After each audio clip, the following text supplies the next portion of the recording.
Chapter 1. The Game. Most people consider life a battle, but it is not a battle. It is a game. It is a game, however, which cannot be played successfully without the knowledge of spiritual law, and the Old and New Testaments give the rules of the game with wonderful clearness. Jesus Christ taught that it was a great game of giving and receiving. Whatsoever a man soweth, that shall he also reap. This means that whatever man sends out in word or deed will return to him. What he gives, he will receive. If he gives hate, he will receive hate. If he gives love, he will receive love. If he gives criticism, he will receive criticism. If he lies, he will be lied to. If he cheats, he will be cheated. We are taught also that the imaging faculty plays a leading part in the game of life. Keep thy heart, or imagination, with all diligence, for out of it are the issues of life. Proverbs 4:23. This means that what man images sooner or later externalizes in his affairs. I know of a man who feared a certain disease. It was a very rare disease and difficult to get, but he pictured it continually and read about it until it manifested in his body, and he died, the victim of distorted imagination. So we see, to play successfully the game of life, we must train the imaging faculty. A person with an imaging faculty trained to image only good brings into his life every righteous desire of his heart: health, wealth, love, friends, perfect self-expression, his highest ideals. The imagination has been called the scissors of the mind, and it is ever cutting day by day the pictures man sees there, and sooner or later he meets his own creations in his outer world. To train the imagination successfully, man must understand the workings of his mind. The Greeks said, "Know thyself." There are three departments of the mind: the subconscious, conscious, and superconscious. The subconscious is simply power without direction. It is like steam or electricity, and it does what it is directed to do. It has no power of induction. Whatever man feels deeply or images clearly is impressed upon the subconscious mind and carried out in minutest detail. For example, a woman I know, when a child, always made believe she was a widow. She dressed up in black clothes and wore a long black veil, and people thought she was very clever and amusing. She grew up and married a man with whom she was deeply in love. In a short time, he died, and she wore black and a sweeping veil for many years. The picture of herself as a widow was impressed upon the subconscious mind, and in due time worked itself out, regardless of the havoc created. The conscious mind has been called mortal or carnal mind. It is the human mind and sees life as it appears to be. It sees death, disaster, sickness, poverty, and limitation of every kind, and it impresses the subconscious. The superconscious mind is the God mind within each man, and is the realm of perfect ideas. In it is the perfect pattern spoken of by Plato, the divine design, for there is a divine design for each person. There is a place that you are to fill and no one else can fill, something you are to do which no one else can do. There is a perfect picture of this in the superconscious mind. It usually flashes across the conscious as an unattainable ideal, something too good to be true. In reality, it is man's true destiny or destination flashed to him from the infinite intelligence which is within himself. Many people, however, are in ignorance of their true destinies and are striving for things and situations which do not belong to them, and would only bring failure and dissatisfaction if attained. For example, a woman came to me and asked me to speak the word that she would marry a certain man with whom she was very much in love. She called him A.B. I replied that this would be a violation of spiritual law, but that I would speak the word for the right man, the divine selection, the man who belonged to her by divine right. I added, if A.B. is the right man, you can't lose him, and if he isn't, you will receive his equivalent. She saw A.B. frequently, but no headway was made in their friendship. One evening, she called and said, "Do you know, for the last week, AB hasn't seemed so wonderful to me." I replied, "Maybe he is not the divine selection. Another man may be the right one." Soon after that, she met another man who fell in love with her at once and who said she was his ideal. In fact, he said all the things that she had always wished AB would say to her. She remarked, "It was quite uncanny." She soon returned his love and lost all interest in AB. This shows the law of substitution. A right idea was substituted for a wrong one. Therefore, there was no loss or sacrifice involved. Jesus Christ said, "Seek ye first the kingdom of God and his righteousness, and all these things shall be added unto you." And he said the kingdom was within man. The kingdom is the realm of right ideas, or the divine pattern. Jesus Christ taught that man's words played a leading part in the game of life. By your words ye are justified, and by your words ye are condemned. Many people have brought disaster into their lives through idle words. For example, a woman once asked me why her life was now one of poverty, of limitation. Formerly, she had a home, was surrounded by beautiful things, and had plenty of money. We found she had often tired of the management of her home and had said repeatedly, "I'm sick and tired of things. I wish I lived in a trunk." And she added, "Today I am living in that trunk." She had spoken herself into a trunk. The subconscious mind has no sense of humor, and people often joke themselves into unhappy experiences. For example, a woman who had a great deal of money joked continually about getting ready for the poorhouse. In a few years, she was almost destitute, having impressed the subconscious mind with a picture of lack and limitation. Fortunately, the law works both ways, and a situation of lack may be changed to one of plenty. For example, a woman came to me one hot summer's day for a treatment for prosperity. She was worn out, dejected, and discouraged. She said she possessed just $8 in the world. I said, "Good, we'll bless the $8 and multiply them as Jesus Christ multiplied the loaves and the fishes. For he taught that every man had the power to bless and to multiply, to heal and to prosper." She said, "What shall I do next?" I replied, "Follow intuition. Have you a hunch to do anything or to go anywhere?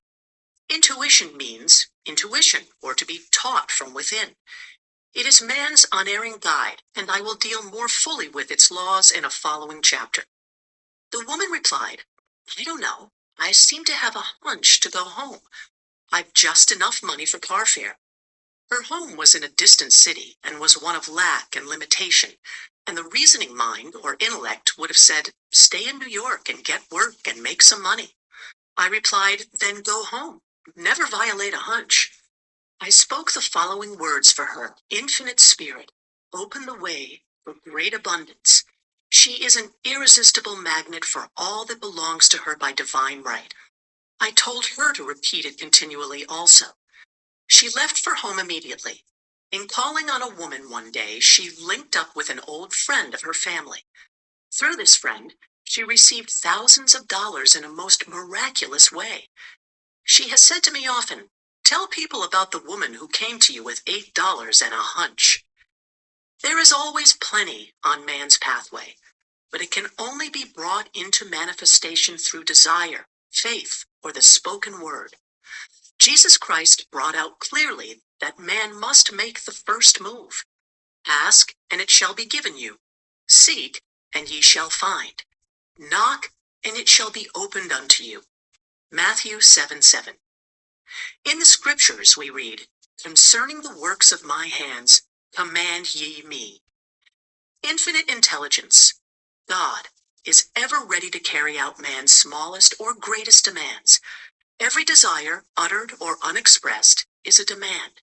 We are often startled by having a wish suddenly fulfilled. For example, one Easter, having seen many beautiful rose trees in the florist's windows, I wished I would receive one, and for an instant saw it mentally being carried in the door. Easter came, and with it a beautiful rose tree. I thanked my friend the following day and told her it was just what I had wanted. She replied, "I didn't send you a rose tree. I sent you lilies." The man had mixed the order and sent me a rose tree simply because I had started the law in action, and I had to have a rose tree. Nothing stands between man and his highest ideals and every desire of his heart but doubt and fear. When man can wish without worrying, every desire will be instantly fulfilled. I will explain more fully in a following chapter the scientific reason for this and how fear must be erased from the consciousness. It is man's only enemy: fear of lack, fear of failure, fear of sickness, fear of loss, and a feeling of insecurity. Jesus Christ said, "Why are ye fearful, O ye of little faith?" Matthew 8:26. So we can see we must substitute faith for fear, for fear is only inverted faith. It is faith in evil instead of good.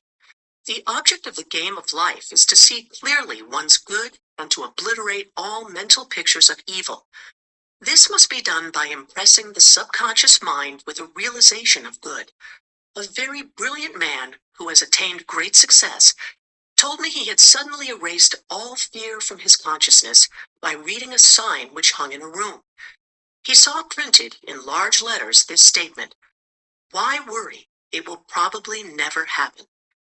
These words were stamped indelibly upon his subconscious mind, and he has now a firm conviction that only good can come into his life. Therefore, only good can manifest. In the following chapter, I will deal with the different methods of impressing the subconscious mind. It is man's faithful servant, but one must be careful to give it the right orders. Man has ever a silent listener at his side: his subconscious mind. Every thought, every word is impressed upon it and carried out in amazing detail. It is like a singer making a record on the sensitive disc of the phonographic plate. Every note and tone of the singer's voice is registered. If he coughs or hesitates, it is registered also. So let us break all the old bad records in the subconscious mind, the records of our lives which we do not wish to keep, and make new and beautiful ones. Speak these words aloud with power and conviction. I now smash and demolish by my spoken word every untrue record in my subconscious mind. They shall return to the dust heap of their native nothingness, for they came from my own vain imaginings. I now make my perfect records through the Christ within, the records of health, wealth, love, and perfect self-expression. This is the square of life, the game completed. In the following chapters, I will show how man can change his conditions by changing his words. Any man who does not know the power of the word is behind the times. Death and life are in the power of the tongue. Proverbs 18:21. Chapter 2. The Law of Prosperity. Yea, the Almighty shall be thy defense, and thou shalt have plenty of silver. One of the greatest messages given to the race through the scriptures is that God is man's supply, and that man can release through his spoken word all that belongs to him by divine right. He must, however, have perfect faith in his spoken word. Isaiah said, "My word shall not return unto me void, but shall accomplish that whereunto it is sent." We know now that words and thoughts are a tremendous vibratory force, ever molding man's body and affairs. A woman came to me in great distress and said she was to be sued on the 15th of the month for $3,000. She knew no way of getting the money and was in despair. I told her God was her supply, and that there is a supply for every demand. So I spoke the word. I gave thanks that the woman would receive $3,000 at the right time in the right way. I told her she must have perfect faith and act her perfect faith. The 15th came, but no money had materialized. She called me on the phone and asked what she was to do. I replied, "It is Saturday, so they won't sue you today. Your part is to act rich, thereby showing perfect faith that you will receive it by Monday." She asked me to lunch with her to keep up her courage. When I joined her at the restaurant, I said, "This is no time to economize. Order an expensive luncheon. Act as if you have already received the $3,000. All things whatsoever ye ask in prayer, believing ye shall receive." You must act as if you had already received. The next morning, she called me on the phone and asked me to stay with her during the day. I said, "No, you are divinely protected and God is never too late." In the evening, she phoned again, greatly excited, and said, "My dear, a miracle has happened. I was sitting in my room this morning when the doorbell rang. I said to the maid, 'Don't let anyone in.' The maid, however, looked out the window and said, 'It's your cousin with the long white beard.' So I said, 'Call him back. I would like to see him.' He was just turning the corner when he heard the maid's voice, and he came back. He talked for about an hour, and just as he was leaving, he said, 'Oh, by the way, how are finances?' I told him I needed the money, and he said, 'Why, my dear, I will give you $3,000 the first of the month.' I didn't like to tell him I was going to be sued. What shall I do? I won't receive it till the first of the month, and I must have it tomorrow." I said, "I'll keep on trading." I said, "Spirit is never too late. I give thanks she has received the money on the invisible plane and that it manifests on time." The next morning, her cousin called her up and said, "Come to my office this morning and I will give you the money." That afternoon, she had $3,000 to her credit in the bank and wrote checks as rapidly as her excitement would permit. If one asks for success and prepares for failure, he will get the situation he has prepared for. For example, a man came to me asking me to speak the word that a certain debt would be wiped out. I found he spent his time planning what he would say to the man when he did not pay his bill, thereby neutralizing my words. He should have seen himself paying the debt. We have a wonderful illustration of this in the Bible relating to the three kings who were in the desert without water for their men and horses. They consulted the prophet Elisha, who gave them this astonishing message. "Thus saith the Lord, ye shall not see wind, neither shall ye see rain, yet make this valley full of ditches." Man must prepare for the thing he has asked for with sight. For example, a woman found it necessary to look for an apartment during the year when there was a great shortage of apartments in New York. It was considered almost an impossibility, and her friends were sorry for her and said, "Isn't it too bad you'll have to store your furniture and live in a hotel?" She replied, "You needn't feel sorry for me. I'm a Superman, and I'll get an apartment." She spoke the words, "Infinite Spirit, open the way for the right apartment." She knew there was a supply for every demand, and that she was unconditioned working on the spiritual plane, and that one with God is a majority. She had contemplated buying new blankets when the tempter, the adverse thought or reasoning mind, suggested, "Don't buy the blankets. Perhaps after all you won't get an apartment and you will have no use for them." She promptly replied to herself, "I'll dig my ditches by buying the blankets." So she prepared for the apartment, acted as though she already had it.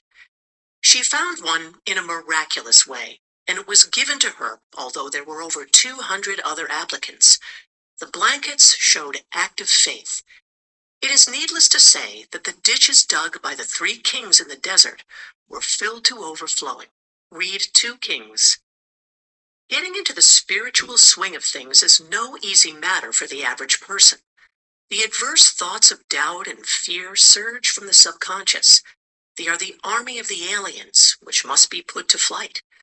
This explains why it is so often darkest before the dawn. A big demonstration is usually preceded by tormenting thoughts. Having made a statement of high spiritual truth, one challenges the old beliefs in the subconscious, and error is exposed to be put out.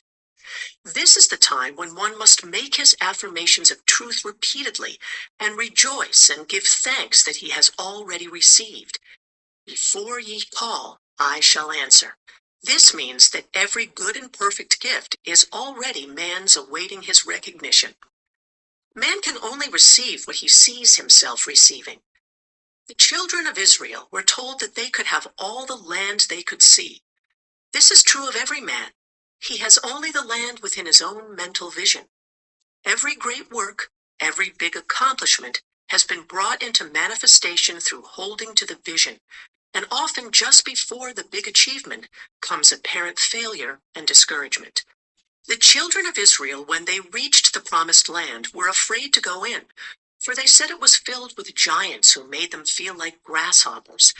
And there we saw the giants, and we were in our own sight as grasshoppers. This is almost every man's experience.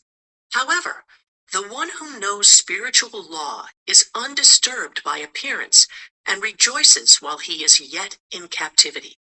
That is, he holds to his vision and gives thanks that the end is accomplished he has received.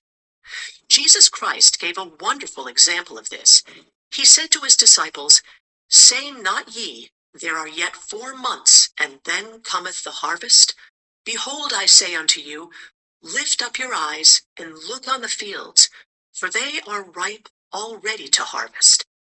His clear vision pierced the world of matter, and he saw clearly the fourth dimensional world, things as they really are, perfect and complete in divine mind. So man must ever hold the vision of his journey's end and demand the manifestation of that which he has already received. It may be his perfect health, love, supply, self-expression, home, or friends. They are all finished and perfect ideas registered in divine mind, man's own superconscious mind, and must come through him, not to him. For example, a man came to me asking for treatments for success. It was imperative that he raise within a certain time $50,000 for his business. The time limit was almost up when he came to me in despair. No one wanted to invest in his enterprise, and the bank had flatly refused a loan. I replied, "I suppose you lost your temper while at the bank, therefore your power. You can control any situation if you first control yourself. Go back to the bank," I added, "and I will treat." My treatment was, "You are identified in love with the spirit of everyone connected with the bank. Let the divine idea come out of this situation." He replied, "Woman, you are talking about an impossibility. Tomorrow is Saturday. The bank closes at 12 and my train won't get me there until 10, and the time limit is up tomorrow, and anyway they won't do it. It's too late." I replied, "God doesn't need any time and is never too late. With him, all things are possible." I added, "I don't know anything about business, but I know all about God." He replied, "It all sounds fine when I sit here listening to you, but when I go out, it's terrible."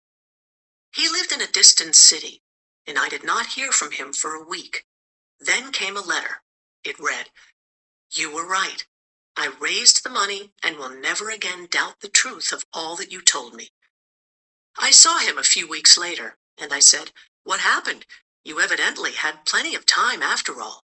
He replied, "My train was late, and I got there just 15 minutes to 12. I walked into the bank quietly and said, 'I have come for the loan,' and they gave it to me without a question." It was the last 15 minutes of the time allotted to him, and Infinite Spirit was not too late. In this instance, the man could never have demonstrated alone. He needed someone to help him hold to the vision. This is what one man can do for another. Jesus Christ knew the truth of this when he said, "If 2 of you shall agree on earth as touching anything that they shall ask, it shall be done for them of my Father which is in heaven." One gets too close to his own affairs and becomes doubtful and fearful. The friend or healer sees clearly the success, health, or prosperity and never wavers, because he is not close to the situation. It is much easier to demonstrate for someone else than for oneself, so a person should not hesitate to ask for help if he feels himself wavering. A keen observer of life once said, "No man can fail if some one person sees him successful." Such is the power of the vision, and many a great man has owed his success to a wife or sister or a friend who believed in him. Chapter 3. Power of the word. By thy words thou shalt be justified, and by thy words thou shalt be condemned. A person knowing the power of the word becomes very careful of his conversation. He has only to watch the reaction of his words to know that they do not return void. Through his spoken word, man is continually making laws for himself. I knew a man who said, "I always miss a car. It invariably pulls out just as I arrive." His daughter said, "I always catch a car. It's sure to come just as I get there." This occurred for years. Each had made a separate law for himself, one of failure, one of success. This is the psychology of superstitions. The horseshoe or rabbit's foot contains no power, but man's spoken word and belief that it will bring him good luck creates expectancy in the subconscious mind and attracts a lucky situation. I find, however, this will not work when man has advanced spiritually and knows a higher law. One cannot turn back and must put away graven images. For example, two men in my class had had great success in business for several months when suddenly everything went to smash. We tried to analyze the situation, and I found instead of making their affirmations and looking to God for success and prosperity, they had each bought a lucky monkey. I said, "Oh, I see. You have been trusting in the lucky monkey instead of God. Put away the lucky monkeys and call on the law of forgiveness, for man has power to forgive or neutralize his mistakes." They decided to throw the lucky monkeys down a coal hole, and all went well again. This does not mean, however, that one should throw away every lucky ornament or horseshoe about the house, but he must recognize that the power back of it is the one and only power, God, and that the object simply gives him a feeling of expectancy. I was with a friend one day who was in deep despair. In crossing the street, she picked up a horseshoe. Immediately, she was filled with joy and hope. She said God has sent her the horseshoe in order to keep up her courage. It was indeed at that moment about the only thing that could have registered in her consciousness. Her hope became faith, and she ultimately made a wonderful demonstration. I wish to make the point clear that the men previously mentioned were depending on the monkeys alone, while this woman recognized the power back of the horseshoe. I know in my own case, it took a long while to get out of a belief that a certain thing brought disappointment. If the thing happened, disappointment invariably followed. I found the only way I could make a change in the subconscious was by asserting there are not two powers. There is only one power, God. Therefore, there are no disappointments, and this thing means a happy surprise. I noticed change at once, and happy surprises commenced coming my way. I have a friend who said nothing could induce her to walk under a ladder. I said, "If you are afraid, you are giving in to a belief in two powers, good and evil, instead of one. As God is absolute, there can be no opposing power unless man makes the false of evil for himself. To show you believe in only one power, God, and that there is no power or reality in evil, walk under the next ladder you see." Soon after, she went to her bank. She wished to open her box in the safety deposit vault, and there stood a ladder on her pathway. It was impossible to reach the box without passing under the ladder. She quailed with fear and turned back.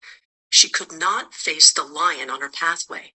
However, when she reached the street, my words rang in her ears, and she decided to return and walk under it.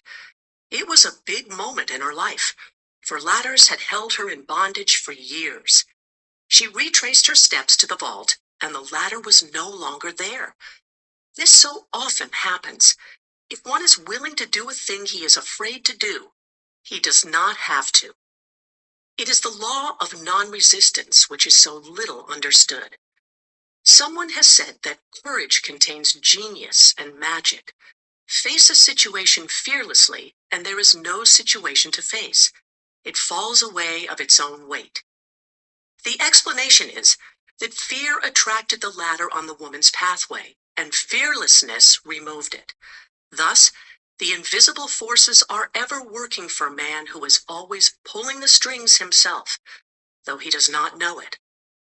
Owing to the vibratory power of words, whatever man voices, he begins to attract. People who continually speak of disease invariably attract it. After man knows the truth, he cannot be too careful of his words. For example, I have a friend who often says on the phone, "Do come to see me and have a fine old-fashioned chat." This old-fashioned chat means an hour of about 500 to 1,000 destructive words, the principal topics being loss, lack, failure, and sickness. I reply, "No, I thank you. I've had enough old-fashioned chats in my life. They are too expensive, but I will be glad to have a new-fashioned chat and talk about what we want, not what we don't want." There is an old saying that man only dares use his words for three purposes: to heal, bless, or prosper. What man says of others will be said of him, and what he wishes for another, he is wishing for himself. Curses like chickens come home to roost. If a man wishes someone bad luck, he is sure to attract bad luck himself. If he wishes to aid someone to success, he is wishing and aiding himself to success. The body may be renewed and transformed through the spoken word and clear vision, and disease be completely wiped out of the consciousness. The metaphysician knows that all disease has a mental correspondence, and in order to heal the body, one must first heal the soul. The soul is the subconscious mind, and it must be saved from wrong thinking. In the 23rd Psalm, we read, "He restoreth my soul." This means that the subconscious mind or soul must be restored with the right ideas, and the mystical marriage is the marriage of the soul and the spirit, or the subconscious and superconscious mind. They must be one. When the subconscious is flooded with the perfect ideas of the superconscious, God and man are one. I and the Father are one. That is, he is one with the realm of perfect ideas. He is the man made in God's likeness and image, imagination, and is given power and dominion over all created things, his mind, body, and affairs. It is safe to say that all sickness and unhappiness come from the violation of the law of love. "A new commandment I give unto you, love one another." And in the game of life, love or goodwill takes every trick. For example, a woman I know had for years an appearance of a terrible skin disease. The doctors told her it was incurable, and she was in despair. She was on the stage, and she feared she would soon have to give up her profession, and she had no other means of support. She, however, procured a good engagement, and on the opening night made a great hit. She received flattering notices from the critics, and was joyful and elated. The next day, she received a notice of dismissal. A man in the cast had been jealous of her success and had caused her to be sent away. She felt hatred and resentment taking complete possession of her, and she cried out, "Oh God, don't let me hate that man." That night, she worked for hours in the silence. She said, "I soon came into a very deep silence. I seemed to be at peace with myself, with the man, and with the whole world. I continued this for 2 following nights, and on the 3rd day, I found I was healed completely of the skin disease." In asking for love or goodwill, she had fulfilled the law. For love is the fulfilling of the law, and the disease which came from subconscious resentment was wiped out. Continual criticism produces rheumatism, as critical, inharmonious thoughts cause unnatural deposits in the blood, which settle in the joints. False growths are caused by jealousy, hatred, unforgiveness, fear, at ease.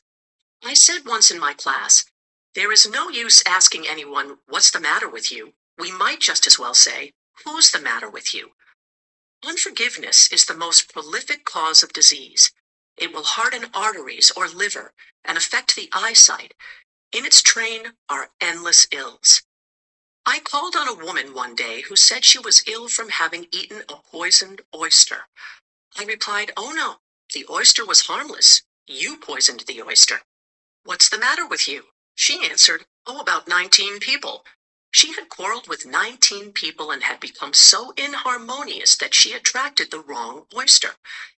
Any inharmony on the external indicates there is mental inharmony. As the within, so the without. Man's only enemies are within himself, and man's foes shall be they of his own household. Personality is one of the last enemies to be overcome, as this planet is taking its initiation in love. It was Christ's message, peace on earth, goodwill towards man. The enlightened man, therefore, endeavors to perfect himself upon his neighbor. His work is with himself, to send out goodwill and blessings to every man, and the marvelous thing is that if one blesses a man, he has no power to harm him. For example, a man came to me asking to treat for success in business.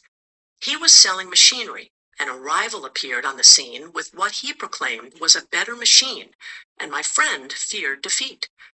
I said, first of all, we must wipe out all fear and know that God protects your interests and that the divine idea must come out of the situation. That is, the right machine will be sold by the right man to the right man. And I added, don't hold one critical thought towards that man. Bless him all day and be willing not to sell your machine if it isn't the divine idea. So he went to the meeting, fearless and non-resistant, and blessing the other man. He said the outcome was very remarkable. The other man's machine refused to work, and he sold his without the slightest difficulty. But I say unto you, love your enemies, bless them that curse you, do good to them that hate you, and pray for them which spitefully use you and persecute you. Goodwill produces a great aura of protection about the one who sends it, and no weapon that is formed against him shall prosper. In other words, love and goodwill destroy the enemies within oneself. Therefore, one has no enemies on the external. There is peace on earth for him who sends goodwill to man. Chapter 4. The Law of Non-Resistance. Resist not evil. Be not overcome of evil, but overcome evil with good. Nothing on earth can resist an absolutely non-resistant person. The Chinese say that water is the most powerful element because it is perfectly non-resistant. It can wear away a rock and sweep all before it. Jesus Christ said, resist not evil, for he knew in reality there is no evil, therefore nothing to resist. Evil has come of a man's vain imagination or a belief in two powers, good and evil. There is an old legend that Adam and Eve ate of Maya, the tree of illusion, and saw two powers instead of one power, God. Therefore, evil is a false law man has made for himself through psychoma or soul sleep. Soul sleep means that man's soul has been hypnotized by the race belief of sin, sickness, and death, etc., which is carnal or mortal thought, and his affairs have outpictured his illusions. We have read in a preceding chapter that man's soul is his subconscious mind, and whatever he feels deeply, good or bad, is outpictured by that faithful servant. His body and affairs show forth what he has been picturing. The sick man has pictured sickness, the poor man, poverty, the rich man, wealth. People often say, why does a little child attract illness when it is too young even to know what it means? I answer that children are sensitive and receptive to the thoughts of others about them, and often outpicture the fears of their parents. I heard a metaphysician once say, if you do not run your subconscious mind yourself, someone else will run it for you. Mothers often unconsciously attract illness and disaster to their children by continually holding them in thoughts of fear and watching for symptoms. For example, a friend asked a woman if her little girl had had the measles. She replied promptly, not yet. This implied that she was expecting the illness and therefore preparing the way for what she did not want for herself and child. However, the man who is centered and established in right thinking, the man who sends out only goodwill to his fellow man, and who is without fear, cannot be touched or influenced by the negative thoughts of others. In fact, he could then receive only good thoughts, as he himself sends forth only good thoughts. Resistance is hell, for it places man in a state of torment. A metaphysician once gave me a wonderful recipe for taking every trick in the game of life. It is the acme of non-resistance. He gave it in this way. At one time in my life, I baptized children, and of course, they had many names.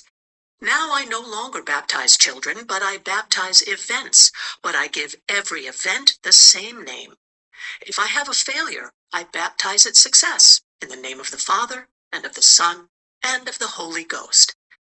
In this, we see the great law of transmutation, founded on non-resistance. Through his spoken word, every failure was transmuted into success.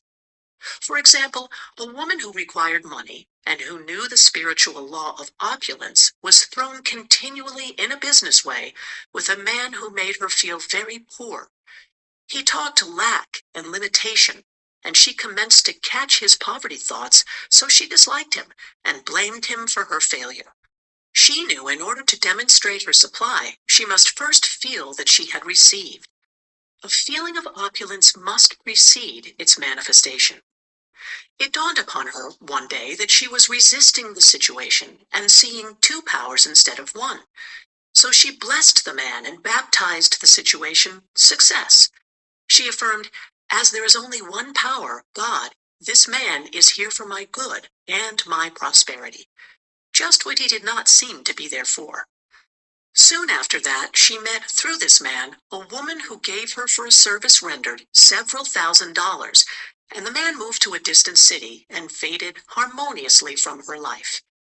Make the statement, every man is a golden link in the chain of my good, for all men are God in manifestation, awaiting the opportunity given by man himself to serve the divine plan of his life. Bless your enemy, and you rob him of his ammunition. His arrows will be transmuted into blessings. This law is true of nations as well as individuals. Bless a nation, send love and goodwill to every inhabitant, and it is robbed of its power to harm. Man can only get the right idea of non-resistance through spiritual understanding. My students have often said, I don't want to be a doormat.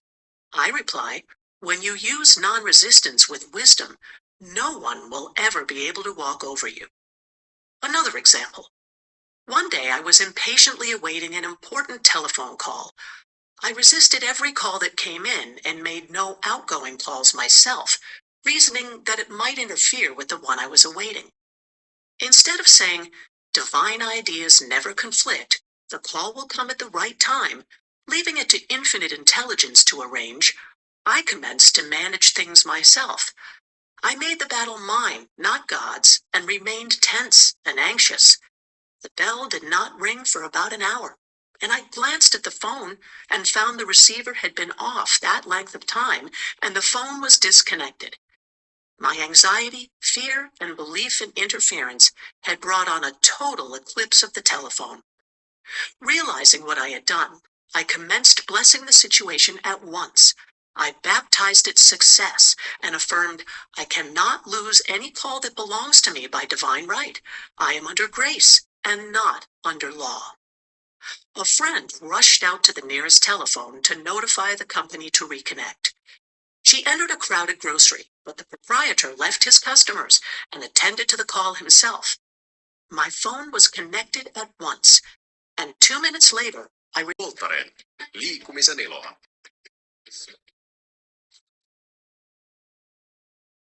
Once ships come in over a calm sea. So long as man resists a situation, he will have it with him. If he runs away from it, it will run after him. For example, I repeated this to a woman one day, and she replied, how true that is.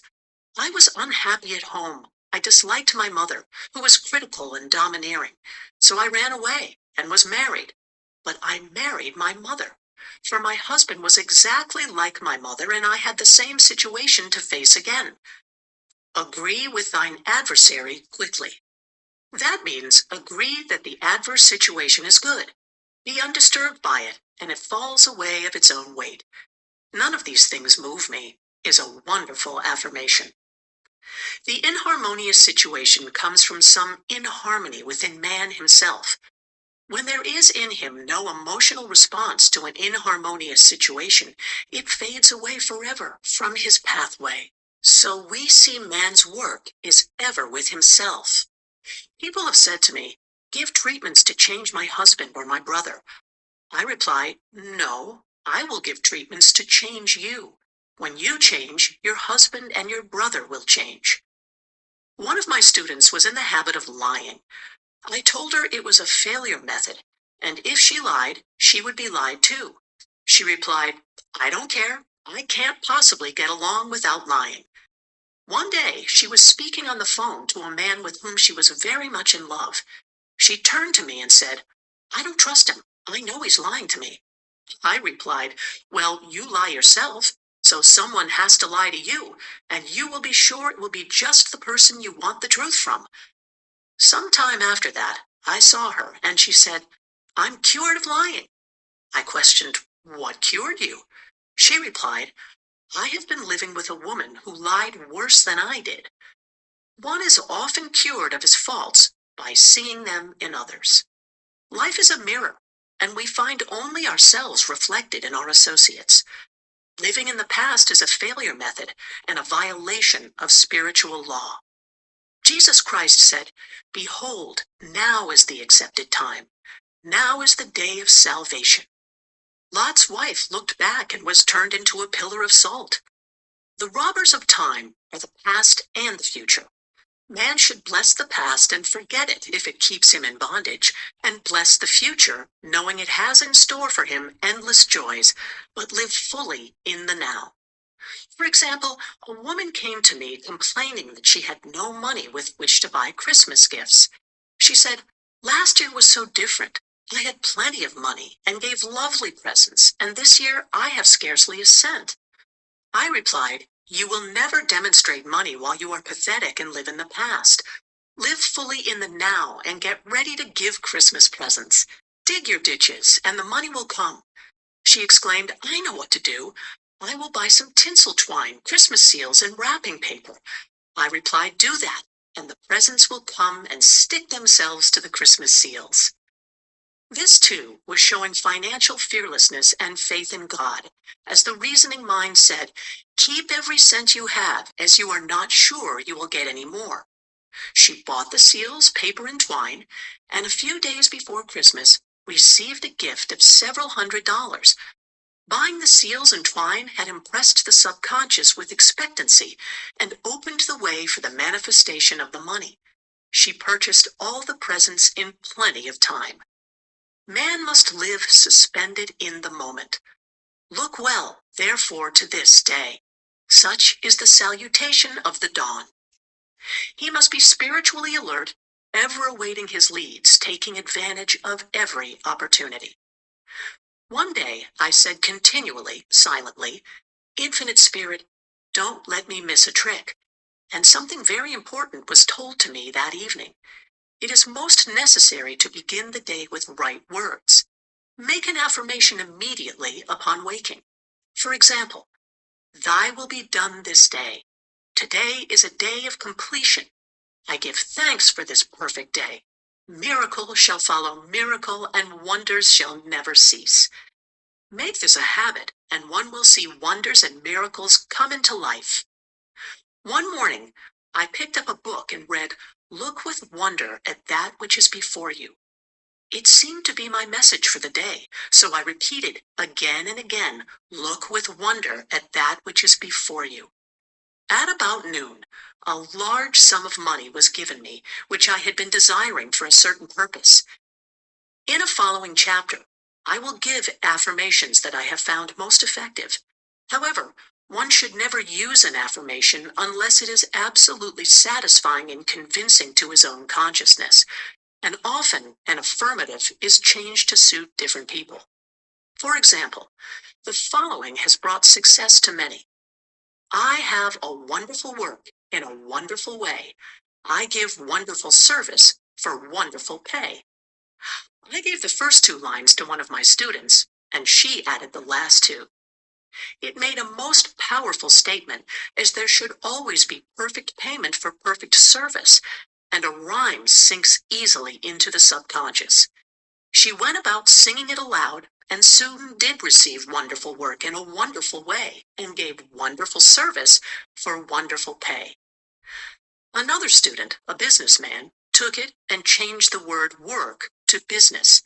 He repeated, I have a wonderful business in a wonderful way, and I give wonderful service for wonderful pay. That afternoon, he made a $41,000 deal, though there had been no activity in his affairs for months. Every affirmation must be carefully worded and completely cover the ground. For example, I knew a woman who was in great need and made a demand for work. She received a great deal of work, but was never paid anything. She now knows to add wonderful service for wonderful pay. It is man's divine right to have plenty, more than enough.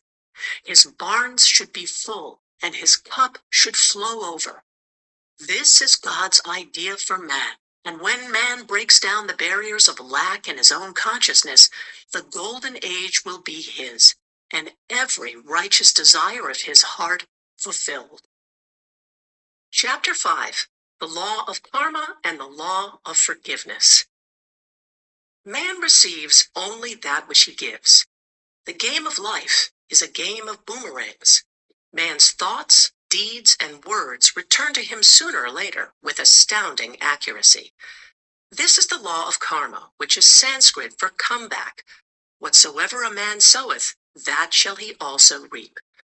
For example, a friend told me this story of herself, illustrating the law. She said, I make all my karma on my aunt. Whatever I say to her, someone says to me.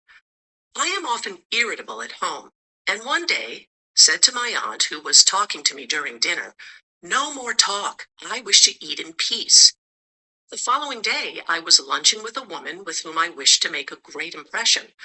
I was talking animatedly when she said, no more talk. I wish to eat in peace. My friend is high in consciousness, so her karma returns much more quickly than to one on the mental plane. The more man knows, the more he is responsible for, and a person with a knowledge of spiritual law, which he does not practice, suffers greatly in consequence. The fear of the Lord, law, is the beginning of wisdom. If we read the word Lord, law, it will make many passages in the Bible much clearer. Vengeance is mine, I will repay, saith the Lord, law. It is the law which takes vengeance, not God. God sees man perfect, created in his own image, imagination, and given power and dominion. This is the perfect idea of man registered in divine mind, awaiting man's recognition, for man can only be what he sees himself to be, and only attain what he sees himself attaining. Nothing ever happens without an onlooker, is an ancient saying. Man sees first his failure or success, his joy or sorrow, before it swings into visibility from the scenes set in his own imagination. We have observed this in the mother picturing disease for her child, or a woman seeing success for her husband. Jesus Christ said, and ye shall know the truth, and the truth shall make you free. So we see freedom from all unhappy conditions comes through knowledge, a knowledge of spiritual law. Obedience precedes authority, and the law obeys man when he obeys the law. The law.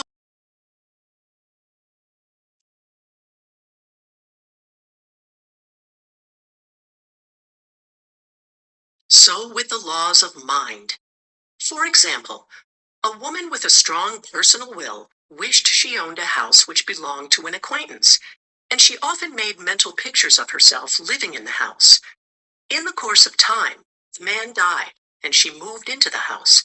Several years afterwards, coming into the knowledge of spiritual law, she said to me, "Do you think I had anything to do with that man's death?" I replied, "Yes, your desire was so strong, everything made way for it. But you paid your karmic debt. Your husband, whom you loved devotedly, died soon after, and the house was a white elephant on your hands for years."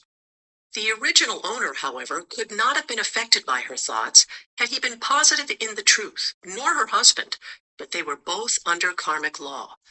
The woman should have said, feeling the great desire for the house, "Infinite intelligence, give me the right house, equally as charming as this, the house which is mine by divine right." The divine selection would have given perfect satisfaction and brought good to all. The divine pattern is the only safe pattern to work by. Desire is a tremendous force and must be directed in the right channels or chaos ensues. In demonstrating, the most important step is the first step to ask aright. Man should always demand only that which is his by divine right.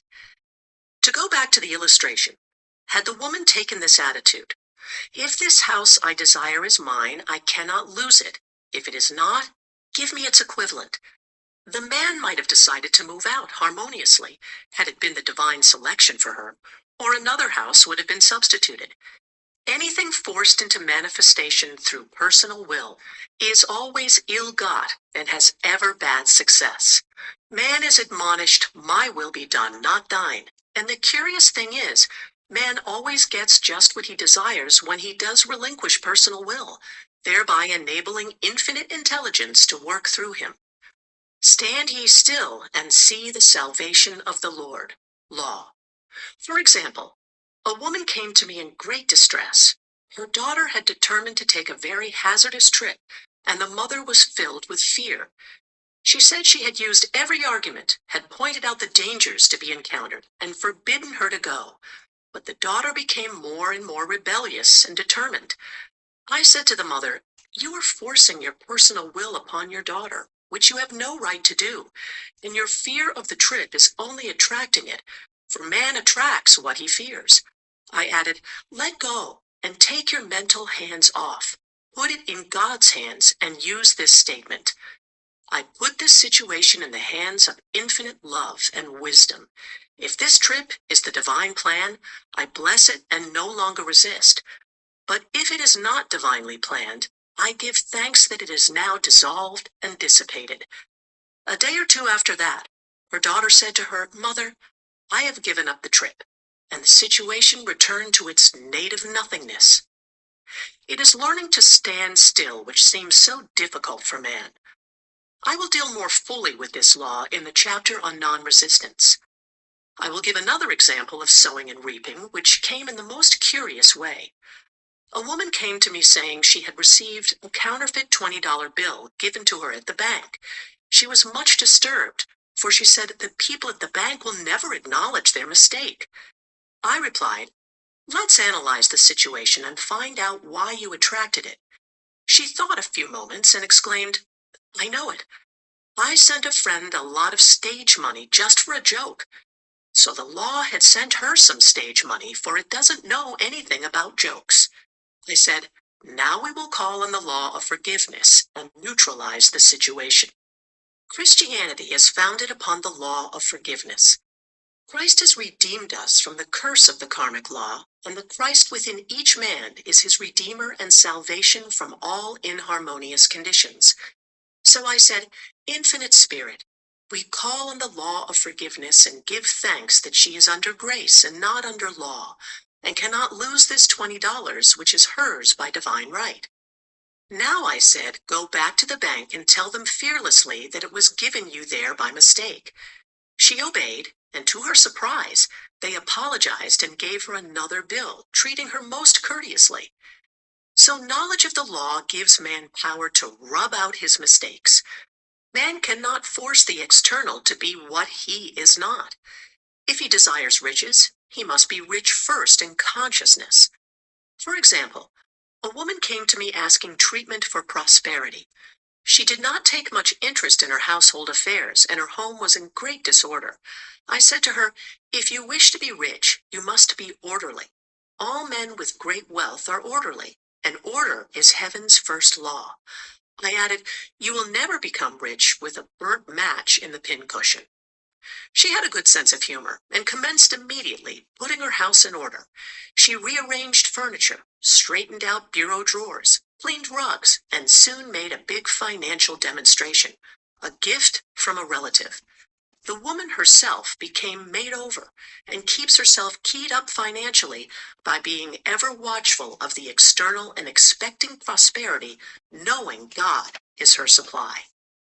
Many people are in ignorance of the fact that gifts and things are investments, and that hoarding and saving invariably leads to loss. There is that scattereth and yet increaseth, and there is that withholdeth more than is meet, but it tendeth to poverty. For example, I knew a man who wanted to buy a fur-lined overcoat. He and his wife went to various shops, but there was none he wanted. He said they were all too cheap-looking. At last he was shown one. The salesman said was valued at $1,000, but which the manager would sell him for $500, as it was late in the season.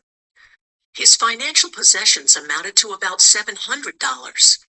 The reasoning mind would have said, "You can't afford to spend nearly all you have on a coat." But he was very intuitive and never reasoned.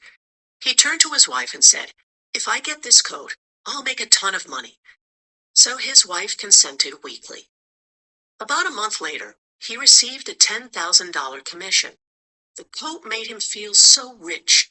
It linked him with success and prosperity. Without the coat, he would not have received the commission. It was an investment paying large dividends. If man ignores these leadings to spend or to give, the same amount of money will go in an uninteresting or unhappy way. For example, a woman told me on Thanksgiving Day she informed her family that they could not afford a Thanksgiving dinner. She had the money, but decided to save it. A few days later, someone entered her room and took from the bureau drawer the exact amount the dinner would have cost. The law always stands back of the man who spends fearlessly with wisdom. For example, one of my students was shopping with her little nephew. The child clamored for a toy, which she told him she could not afford to buy. She realized suddenly that she was seeking lack and not recognizing God as her supply. So she bought the toy and on her way home picked up in the street the exact amount of money she had paid for it. Man's supply is inexhaustible and unfailing when fully trusted, but faith or trust must precede the demonstration. According to your faith, be it unto you.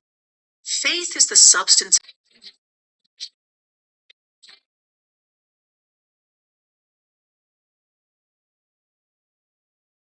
anticipated, and in due season we shall reap if we faint not. Jesus Christ brought the good news, the gospel, that there was a higher law than the law of karma, and that law transcends the law of karma. It is the law of grace or forgiveness. It is the law which frees man from the law of cause and effect, the law of consequence, under grace and not under law. We are told that on this plane, man reaps where he has not sown. The gifts of God are simply poured out upon him. All that the kingdom affords is his. This continued state of bliss awaits the man who has overcome the race or world thought. In the world thought there is tribulation, but Jesus Christ said, "Be of good cheer. I have overcome the world." The world thought is that of sin, sickness, and death. He saw their absolute unreality and said sickness and sorrow shall pass away, and death itself, the last enemy, be overcome. We know now, from a scientific standpoint, that death could be overcome by stamping the subconscious mind with the conviction of eternal youth and eternal life. The subconscious, being simply power without direction, carries out orders without questioning. Working under the direction of the superconscious, the Christ or God within man, the resurrection of the body would be accomplished. Man would no longer throw off his body in death. It would be transformed into the body electric sung by Walt Whitman, for Christianity is founded upon the forgiveness of sins and an empty tomb. Chapter 6. Casting the Burden. Impressing the subconscious. When man knows his own powers and the workings of his mind, his great desire is to find an easy and quick way to impress the subconscious with good, for simply an intellectual knowledge of the truth will not bring results. In my own case, I found the easiest way is in casting the burden. A metaphysician once explained it in this manner. He said, "The only thing which gives anything weight in nature is the law of gravitation. And if a boulder could be taken high above the planet, there would be no weight in that boulder. And that is what Jesus Christ meant when he said, 'My yoke is easy and my burden is light.'" He had overcome the world vibration and functioned in the fourth dimensional realm, where there is only perfection, completion, life, and joy. He said, "Come to me, all ye that labor and are heavy laden, and I will give you rest. Take my yoke upon you, for my yoke is easy and my burden is light." We are also told in the 55th Psalm to cast thy burden upon the Lord. Many passages in the Bible state that the battle is God's, not man's, and that man is always to stand still and see the salvation of the Lord. This indicates that the superconscious mind, or Christ within, is the department which fights man's battle and relieves him of burdens.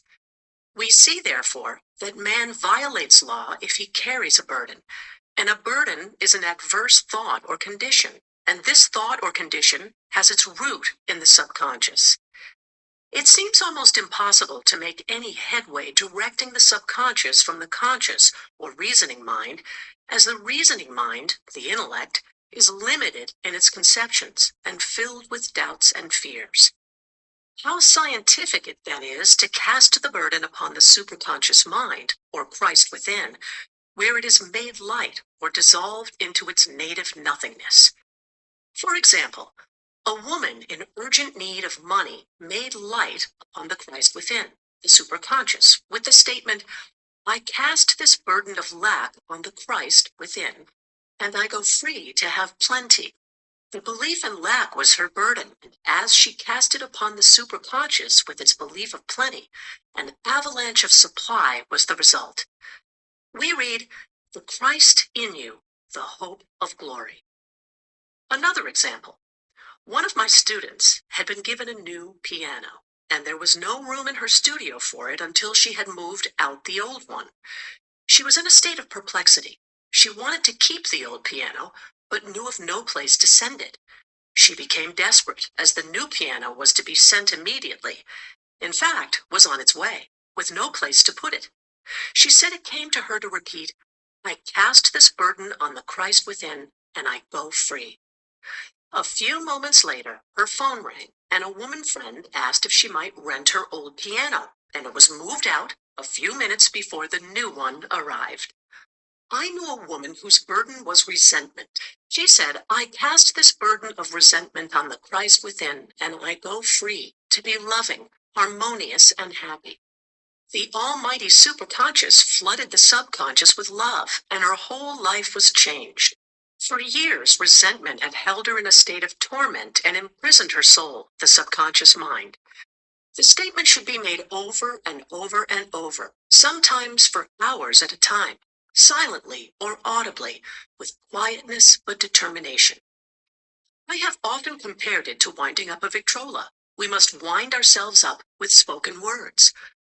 I have noticed in casting the burden, after a little while, one seems to see clearly. It is impossible to have clear vision while in the throes of carnal mind. Doubts and fear poison the mind and body, and imagination runs riot, attracting disaster and disease. In steadily repeating the affirmation, "I cast this burden on the Christ within and go free," the vision clears, and with it a feeling of relief, and sooner or later comes the manifestation of good, be it health, happiness, or supply. One of my students once asked me to explain the darkness before the dawn. I referred in a preceding chapter to the fact that often before the big demonstration, everything seems to go wrong, and deep depression clouds the consciousness. It means that out of the subconscious are rising the doubts and fears of the ages. These old derelicts of the subconscious rise to the surface to be put out. It is then that man should clap his cymbals like Jehoshaphat and give thanks that he is saved, even though he seems surrounded by the enemy. The situation of lack or disease. The student continued, "How long must one remain in the dark?" And I replied, "Until one can see in the dark. And casting the burden enables one to see in the dark." In order to impress the subconscious, active faith is always essential. Faith without works is dead. In these chapters, I have endeavored to bring out this point. Jesus Christ showed active faith when he commanded the multitude to sit down on the ground before he gave thanks for the loaves and the fishes. I will give another example showing how necessary this step is. In fact, active faith is the bridge over which man passes to his promised land. Through misunderstanding, a woman had been separated from her husband, whom she loved deeply. He refused all offers of reconciliation and would not communicate with her in any way. Coming into the knowledge of spiritual law, she denied the appearance of separation. She made this statement, "There is no separation in divine mind. Therefore, I cannot be separated from the love and companionship which are mine by divine." Mä lopun nyt vain 1,58 tipussa.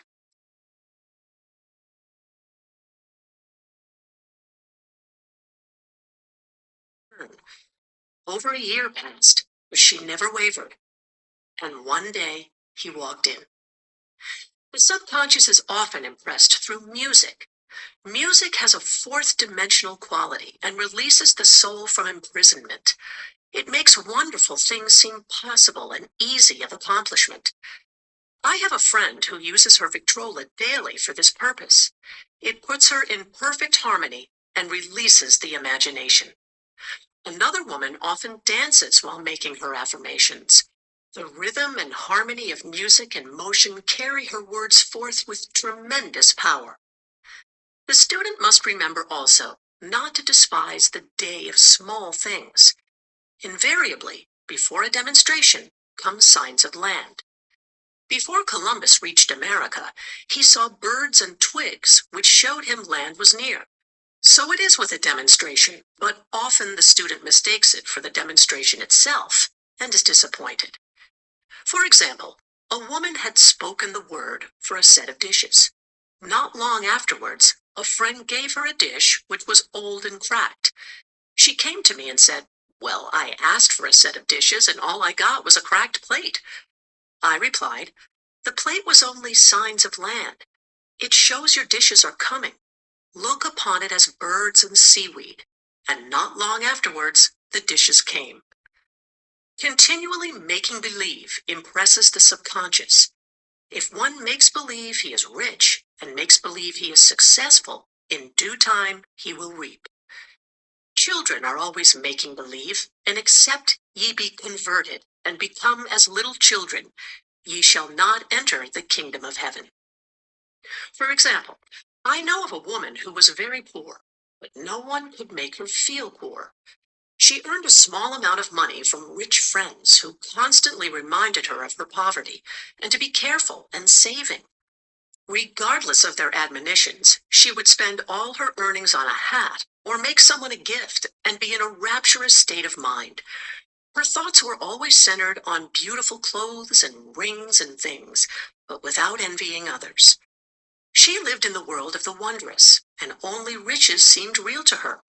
Before long, she married a rich man, and the rings and things became visible. I do not know whether the man was the divine selection, but opulence had to manifest in her life, as she had imaged only opulence. There is no peace or happiness for man until he has erased all fear from the subconscious. Fear is misdirected energy and must be redirected or transmuted into faith. Jesus Christ said, "Why are ye fearful, O ye of little faith? All things are possible to him that believeth." I am asked so often by my students, how can I get rid of fear? I reply, by walking up to the thing you are afraid of. The lion takes its fierceness from your fear. Walk up to the lion and he will disappear. Run away and he runs after you. I have shown in previous chapters how the lion of lack disappeared when the individual spent money fearlessly, showing faith that God was his supply and therefore unfailing. Many of my students have come out of the bondage of poverty and are now bountifully supplied through losing all fear of letting money go out. The subconscious is impressed with the truth that God is the giver and the gift. Therefore, as one is one with the giver, he is one with the gift. A splendid statement is, I now thank God the giver for God the gift. Man has so long separated himself from his good and his supply through thoughts of separation and lack that sometimes it takes dynamite to dislodge these false ideas from the subconscious, and the dynamite is a big situation. We see in the foregoing illustration how the individual was freed from his bondage by showing fearlessness. Man should watch himself hourly to detect if his motive for action is fear or faith. Choose ye this day whom we shall serve, fear or faith. Perhaps one's fear is of personality. Then do not avoid the people feared. Be willing to meet them cheerfully, and they will either prove golden links in the chain of one's good, or disappear harmoniously from one's pathway. Perhaps one's fear is of disease or germs. Then one should be fearless and undisturbed in a germ-laden situation, and he would be immune. One can only contract germs while vibrating at the same rate as the germ, and fear drags men down to the level of the germ. Of course, the disease-laden germ is the product of carnal mind, as all thought must objectify. Germs do not exist in the superconscious or divine mind, therefore are the product of man's vain imagination. In the twinkling of an eye, man's release will come when he realizes there is no power in evil. The material world will fade away, and the fourth dimensional world, the world of the wondrous, will swing into manifestation.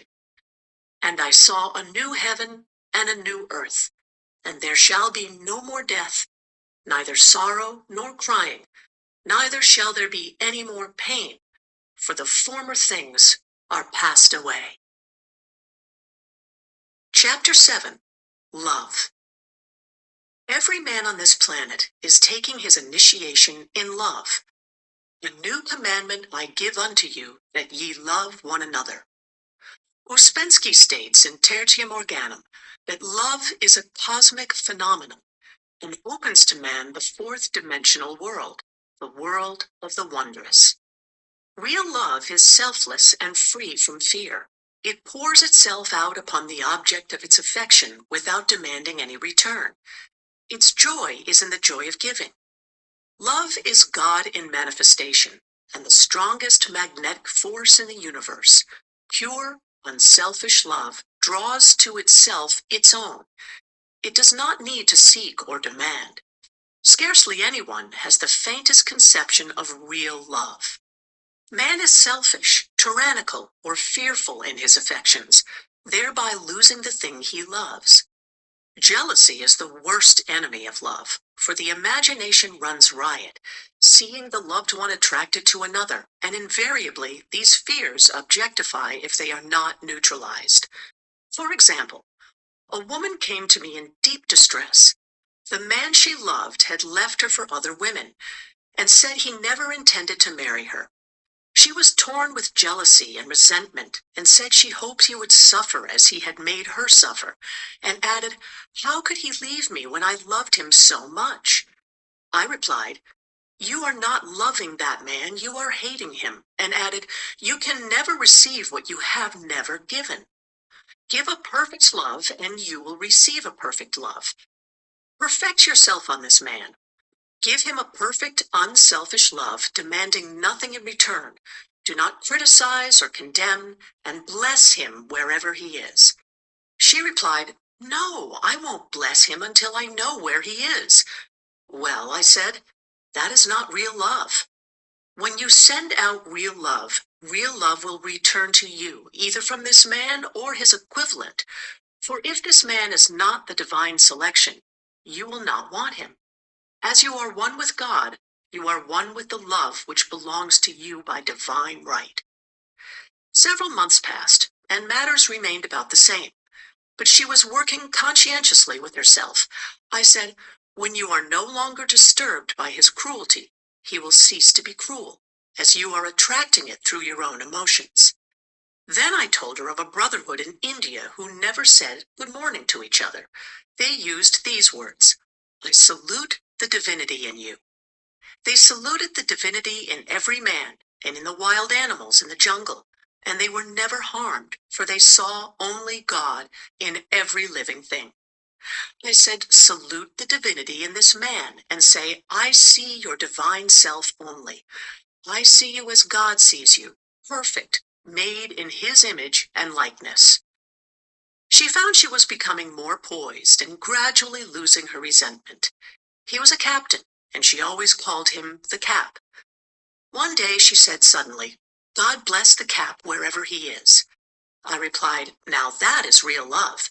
And when you have become a complete circle and are no longer disturbed by the situation, you will have his love or attract its equivalent. I was moving at this time and did not have a telephone, so was out of touch with her for a few weeks, when one morning I received a letter saying, we are married. At the earliest opportunity, I paid her a call. My first words were, what happened? Oh, she exclaimed, a miracle. One day, I woke up and all suffering had ceased. I saw him that evening and he asked me to marry him. We were married in about a week, and I have never seen a more devoted man. There is an old saying, no man is your enemy, no man is your friend. Every man is your teacher. So one should become impersonal and learn what each man has to teach him, and soon he would learn his lessons and be free. The woman's lover was teaching her selfless love, which every man sooner or later must learn. Suffering is not necessary for man's development. It is the result of violation of spiritual law, but few people seem able to rouse themselves from their soul sleep without it. When people are happy, they usually become selfish, and automatically the law of karma is set in action. Man often suffers loss through lack of appreciation. I knew a woman who had a very nice husband, but she said often, I don't care anything about being married, but that is nothing against my husband. I'm simply not interested in married life. She had other interests and scarcely remembered she had a husband. She only thought of him when she saw him. One day her husband told her he was in love with another woman and left. She came to me in distress and resentment. I replied, it is exactly what you spoke the word for. You said you didn't care anything about being married, so the subconscious worked to get you unmarried. She said, oh yes, I see. People get what they want and then feel very much hurt. She soon became in perfect harmony with the situation and knew they were both much happier apart. When a woman becomes indifferent or critical and ceases to be an inspiration to her husband, he misses the stimulus of their early relationship and is restless and unhappy. A man came to me dejected, miserable, and poor. His wife was interested in the science of numbers and had had him read. It seems the report was not very favorable, for he said, my wife says I'll never amount to anything because I am a 2. I replied, I don't care what your number is. You are a perfect idea in divine mind, and we will demand the success and prosperity which are already planned for you by that infinite intelligence. Within a few weeks, he had a very fine position, and a year or 2 later, he achieved a brilliant success as a writer. No man is a success in business unless he loves his work. The picture the artist paints for love of his art is his greatest work. The pot boiler is always something to live down. No man can attract money if he despises it. Many people are kept in poverty by saying, money means nothing to me, and I have a contempt for people who have it. This is the reason so many artists are poor. Their contempt for money separates them from it. I remember hearing one artist say of another, "He's no good as an artist. He has money in the bank." This attitude of mind, of course, separates man from his supply. He must be in harmony with a thing in order to attract it. Money is God in manifestation, as freedom from want and limitation, but it must be always kept in circulation and put to right uses. Hoarding and saving react with grim vengeance. This does not mean that man should not have houses and lots, stocks and bonds, for the barns of the righteous man shall be full. It means man should not hoard even the principal if an occasion arises when money is necessary. In letting it go out fearlessly and cheerfully, he opens the way for more to come in, for God is man's unfailing and inexhaustible supply. This is the spiritual attitude towards money, and the great bank of the universal never fails. We see an example of hoarding in the film production of Greed. The woman won $5,000 in a lottery, but would not spend it. She hoarded and saved, let her husband suffer and starve, and eventually she scrubbed floors for a living. She loved the money itself and put it above everything, and one night she was murdered and the money taken from her. This is an example of where love of money is the root of all evil. Money in itself is good and beneficial, but used for destructive purposes, hoarded and saved, or considered more important than love, brings disease and disaster, and the loss of the money itself. Follow the path of love, and all things are added, for God is love, and God is supply. Follow the path of selfishness and greed, and the supply vanishes, or man is separated from it. For example, I knew the case of a very rich woman who hoarded her income. She rarely gave anything away, but bought and bought and bought things for herself. She was very fond of necklaces, and a friend once asked her how many she possessed. She replied, 67. She bought them and put them away, carefully wrapped in tissue paper. Had she used the necklaces, it would have been quite legitimate, but she was violating the law of use. Her closets were filled with clothes she never wore, and jewels which never saw the light. The woman's arms were gradually becoming paralyzed from holding on to things, and eventually she was considered incapable of looking after her affairs, and her wealth was handed over to others to manage. So man, in ignorance of the law, brings about his own destruction. All disease, all unhappiness, come from the violation of the law of love. Man's boomerangs of hate, resentment, and criticism come back laden with sickness and sorrow.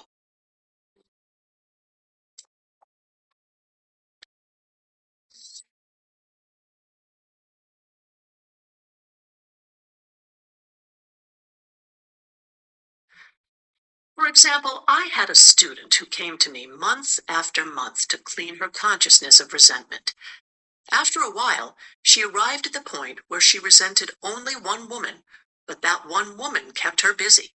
Little by little, she became poised and harmonious, and one day, all resentment was wiped out. She came in radiant and exclaimed, "You can't understand how I feel. The woman said something to me, and instead of being furious, I was loving and kind, and she apologized and was perfectly lovely to me. No one can understand the marvelous lightness I feel within." Love and goodwill are invaluable in business. For example, a woman came to me complaining of her employer. She said she was cold and critical and knew she did not want her in the position. "Well," I replied, "salute the divinity in the woman and send her love." She said, "I can't. She's a marble woman." I answered, "You remember the story of the sculptor who asked for a certain piece of marble? He was asked why he wanted it, and he replied, 'Because there is an angel in the marble.' And out of it, he produced a wonderful work of art." She said, "Very well, I'll try it." A week later, she came back and said, "I did what you told me to, and now the woman is very kind and took me out in her car." People are sometimes filled with remorse for having done someone an unkindness, perhaps years ago.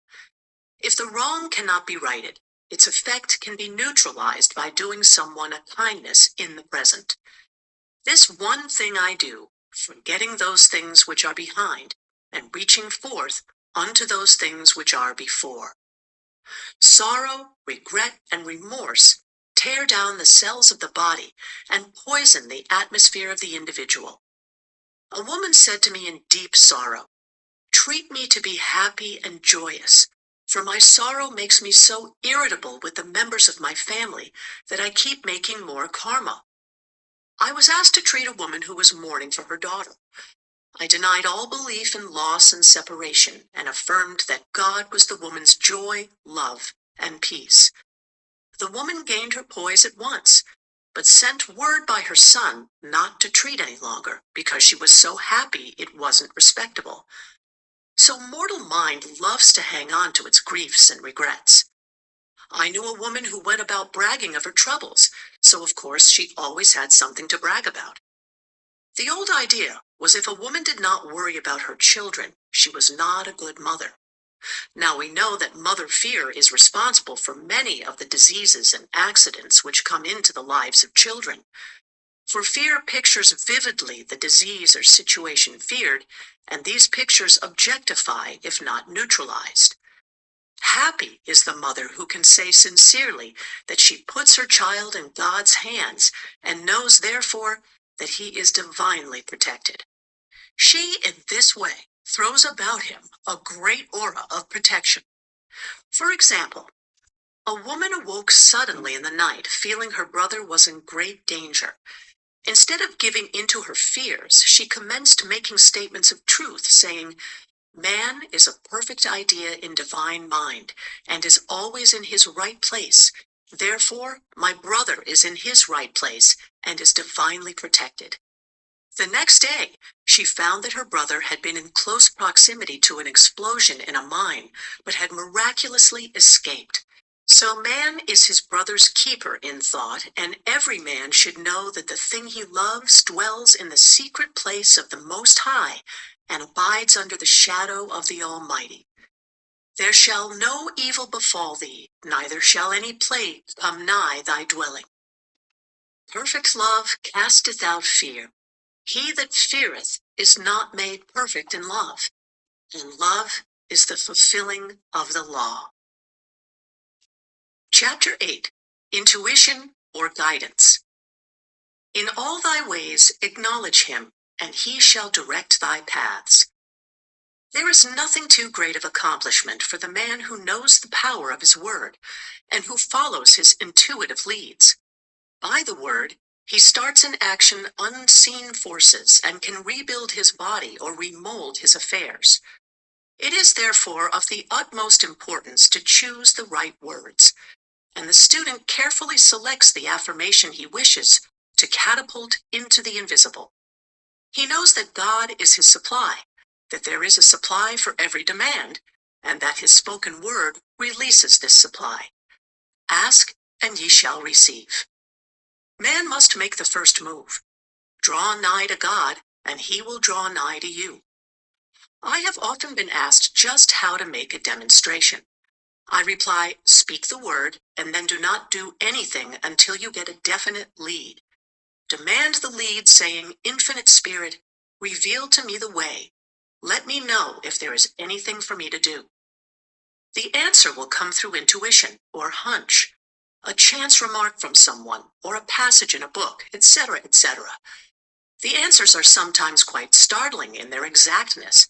For example, a woman desired a large sum of money.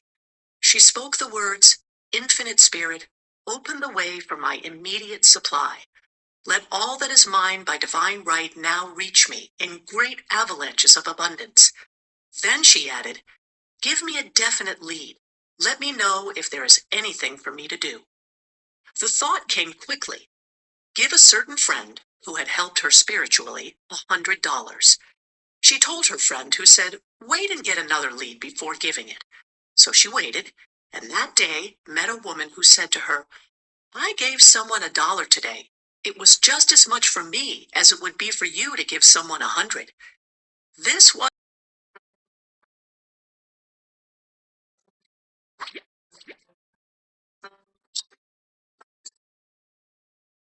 After that, a large sum of money came to her in a remarkable way. Giving opens the way for receiving. In order to create activity in finances, one should give. Tithing, or giving 1/10 of one's income, is an old Jewish custom and is sure to bring increase. Many of the richest men in this country have been tithers, and I have never known it to fail as an investment. The 10th part goes forth and returns blessed and multiplied. But the gift or tithe must be given with love and cheerfulness, for God loveth a cheerful giver. Bills should be paid cheerfully. All money should be sent forth fearlessly and with a blessing. This attitude of mind makes man master of money. It is his to obey, and his spoken word then opens vast reservoirs of wealth. Man himself limits his supply by his limited vision. Sometimes the student has a great realization of wealth, but is afraid to act. The vision and action must go hand in hand, as in the case of the man who bought the fur-lined overcoat. A woman came to me asking me to speak the word for a position. So I demanded, Infinite Spirit, open the way for this woman's right position. Never ask for just a position. Ask for the right position, the place already planned in divine mind, as it is the only one that will give satisfaction. I then gave thanks that she had already received, and that it would manifest quickly. Very soon, she had 3 positions offered her, 2 in New York and 1 in Palm Beach, and she did not know which to choose. I said, ask for a definite lead. The time was almost up and was still undecided when one day she telephoned, When I woke up this morning, I could smell Palm Beach. She had been there before and knew its balmy fragrance. I replied, Well, if you can smell Palm Beach from here, it is certainly your lead. She accepted the position, and it proved a great success. Often, one's lead comes at an unexpected time. One day, I was walking down the street when I suddenly felt a strong urge to go to a certain bakery a block or 2 away. The reasoning mind resisted, arguing, There is nothing there that you want. However, I had learned not to reason, so I went to the bakery, looked at everything, and there was certainly nothing there that I wanted. But coming out, I encountered a woman I had thought of often, and who was in great need of the help which I could give her. So often, one goes for one thing and finds another. Intuition is a spiritual faculty and does not explain, but simply points the way. A person often receives a lead during a treatment. The idea that comes may seem quite irrelevant, but some of God's leadings are mysterious. In the class one day, I was treating that each individual would receive a definite lead. A woman came to me afterwards and said, While you were treating, I got the hunch to take my furniture out of storage and get an apartment. The woman had come to be treated for health. I told her I knew in getting a home of her own, her health would improve. And I added, I believe your trouble, which is a congestion, has come from having things stored away. Congestion of things causes congestion in the body. You have violated the law of use, and your body is paying the penalty. So I gave thanks that divine order was established in her mind, body, and affairs. People little dream of how their affairs react on the body. There is a mental correspondence for every disease. A person might receive instantaneous healing through the realization of his body being a perfect idea in divine mind, and therefore whole and perfect. But if he continues his destructive thinking, hoarding, hating, fearing, condemning, the disease will return. Jesus Christ knew that all sickness came from sin, but admonished the leper after the healing to go and sin no more, lest a worse thing come upon him. So man's soul, or subconscious mind, must be washed whiter than snow. For permanent healing, and the metaphysician is always delving deep for the correspondence. Jesus Christ said, Condemn not, lest ye also be condemned. Judge not, lest ye be judged. Many people have attracted disease and unhappiness through condemnation of others. What man condemns in others, he attracts to himself. For example, a friend came to me in anger and distress. because her husband had deserted her for another woman. She condemned the other woman and said continually she knew he was a married man and had no right to accept his attentions. I replied, "Stop condemning the woman, bless her, and be through with the situation. Otherwise, you are attracting the same thing to yourself." She was deaf to my words, and a year or two later became deeply interested in a married man herself. Man picks up a live wire whenever he criticizes or condemns, and may expect a shock. Indecision is a stumbling block in many a pathway. In order to overcome it, make the statement repeatedly, "I am always under direct inspiration. I make right decisions quickly." These words impress the subconscious, and soon one finds himself awake and alert, making his right moves without hesitation. I have found it destructive to look to the psychic plane for guidance, as it is the plane of many minds and not the one mind. As man opens his mind to subjectivity, he becomes a target for destructive forces. The psychic plane is the result of man's mortal thought and is on the plane of opposites. He may receive either good or bad messages. The science of numbers and the reading of horoscopes keep man down on the mental or mortal plane, for they deal only with the karmic path. I know of a man who should have been dead years ago, according to his horoscope, but he is alive and a leader of one of the biggest movements in this country for the uplift of humanity. It takes a very strong mind to neutralize a prophecy of evil. The student should declare, "Every false prophecy shall come to naught. Every plan my Father in heaven has not planned shall be dissolved and dissipated. The divine idea now comes to pass." However, if any good message has ever been given one of coming happiness or wealth, harbor and expect it, and it will manifest sooner or later through the law of expectancy. Man's will should be used to back the universal will. I will that the will of God be done. It is God's will to give every man every righteous desire of his heart, and man's will should be used to hold the perfect vision without wavering. The prodigal son said, "I will arise and go to my father." It is indeed often an effort of the will to leave the husks and swine of mortal thinking. It is so much easier for the average person to have fear than faith, so faith is an effort of the will. As man becomes spiritually awakened, he recognizes that any external inharmony is the correspondence of mental inharmony. If he stumbles or falls, he may know he is stumbling or falling in consciousness. One day, a student was walking along the street condemning someone in her thoughts. She was saying mentally, "That woman is the most disagreeable woman on earth," when suddenly 3 Boy Scouts rushed around the corner and almost knocked her over. She did not condemn the Boy Scouts, but immediately called on the law of forgiveness and saluted the divinity in the woman. Wisdom's way are ways of pleasantness, and all her paths are peace. When one has made his demands upon the universal, he must be ready for surprises. Everything may seem to be going wrong, when in reality it is going right. For example, a woman was told that there was no loss in divine mind, therefore she could not lose anything which belonged to her. Anything lost would be returned, or she would receive its equivalent. Several years previously, she had lost $2,000. She had loaned the money to a relative during her lifetime, but the relative had died, leaving no mention of it in her will. The woman was resentful and angry, and as she had no written statement of the transaction, she never received the money.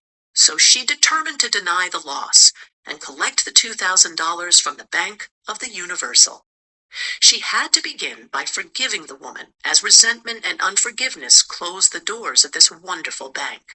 Tunnistatko tämän hymyn? Anna meidän auttaa. Voltaren Forte lievittää kipua tehokkaasti ja hoitaa tulehdusta siellä, missä kipu tuntuu. Voltaren. Liikkumisen ilo.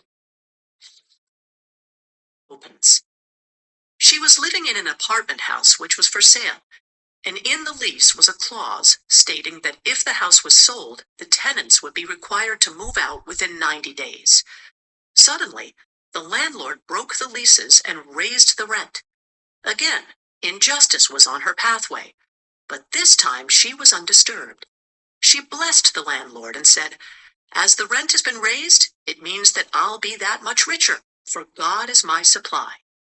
New leases were made out for the advanced rent, but by some divine mistake, the 90 days clause had been forgotten.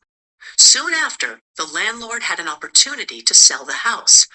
On account of the mistake in the new leases, the tenants held possession for another year. The agent offered each tenant $200 if he would vacate. Several families moved. 3 remained, including the woman. A month or 2 passed, and the agent again appeared. This time he said to the woman, "Will you break your lease for the sum of $1,500? It flashed upon her. Here comes the $2,000. She remembered having said to friends in the house, "We will act together if anything more is said about leaving." So her lead was to consult her friends. These friends said, "Well, if they've offered you $1,500, they will certainly give $2,000. So she received a check for $2,000 for giving up the apartment. It was certainly a remarkable working of the law, and the apparent injustice was merely opening the way for her demonstration. It proved that there is no loss, and when man takes his spiritual stand, he collects all that is his from this great reservoir of good. I will restore to you the years the locusts have eaten. The locusts are the doubts, fears, resentments, and regrets of mortal thinking. These adverse thoughts alone rob man, for no man gives to himself but himself, and no man takes away from himself but himself. Man is here to prove God and to bear witness to the truth, and he can only prove God by bringing plenty out of lack and justice out of injustice. Prove me now herewith, saith the Lord of hosts, if I will not open you the windows of heaven and pour out a blessing, that there shall not be room enough to receive it. Chapter 9. Perfect Self-Expression, or the Divine Design. No wind can drive my bark astray, nor change the tide of destiny. There is for each man perfect self-expression. There is a place which he is to fill, and no one else can fill, something which he is to do, which no one else can do. It is his destiny. This achievement is held a perfect idea in divine mind, awaiting man's recognition. As the imaging faculty is the creative faculty, it is necessary for man to see the idea before it can manifest. So man's highest demand is for the divine design of his life. He may not have the faintest conception of what it is, for there is possibly some marvelous talent hidden deep within him. His demand should be, Infinite Spirit, open the way for the divine design of my life to manifest. Let the genius within me now be released. Let me see clearly the perfect plan. The perfect plan includes health, wealth, love, and perfect self-expression. This is the square of life, which brings perfect happiness. When one has made this demand, he may find great changes taking place in his life, for nearly every man has wandered far from the divine design. I know in one woman's case, it was as though a cyclone had struck her affairs, but readjustments came quickly, and new and wonderful conditions took the place of old ones. Perfect self-expression will never be labor, but of such absorbing interest that it will seem almost like play. The student knows also, as man comes into the world financed by God, the supply needed for his perfect self-expression will be at hand. Many a genius has struggled for years with the problem of supply, when his spoken word and faith would have released quickly the necessary funds. For example, after the class one day, a man came to me and handed me a cent. He said, "I have just 7 cents in the world, and I'm going to give you 1, for I have faith in the power of your spoken word. I want you to speak the word for my perfect self-expression and prosperity." I spoke the word, and did not see him again until a year later. He came in one day successful and happy with a roll of yellow bills in his pocket. He said, "Immediately after you spoke the word, I had a position offered me in a distant city and am now demonstrating health, happiness, and supply." A woman's perfect self-expression may be in becoming a perfect wife, a perfect mother, a perfect homemaker, and not necessarily in having a public career. Demand definite leads, and the way will be made easy and successful.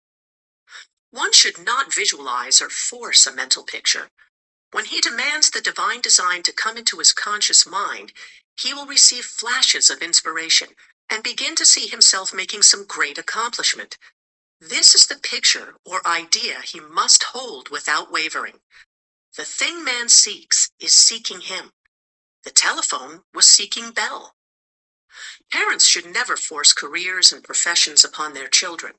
With a knowledge of spiritual truth, the divine plan could be spoken for early in childhood or prenatally. A prenatal treatment should be, let the God in this child have perfect expression. Let the divine design of his mind, body, and affairs be made manifest throughout his life, throughout eternity. God's will be done, not man's. God's pattern, not man's pattern, is the command we find running through all the scriptures, and the Bible is a book dealing with the science of the mind. It is a book telling man how to release his soul, or subconscious mind, from bondage.